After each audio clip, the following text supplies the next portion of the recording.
Kay Jan. Nakatipad siya. Pag matigas ang ulo. Naamoy ko pa yung ano.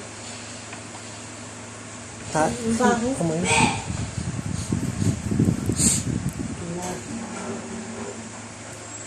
Para hindi mamatay na hayop natin. Tapos pag nagwalis, tinanggal lang yung tao. Pinuhusan saglit. Hindi. Kailangan pag naglinis ka lahatin mo na. Tapos hindi. Pag gulong-gulong yung aso. Nakikita ko nga minsan nakaano yung balayibo, basa.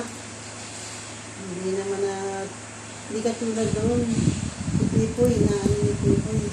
Pinito yung maayos yung balayibo.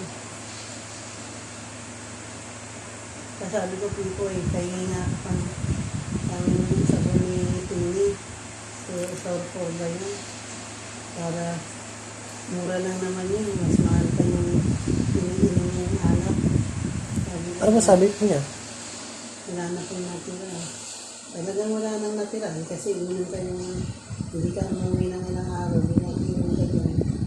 Hindi ano yun, sabi ko nga sa kanya, huwag kang magdamot.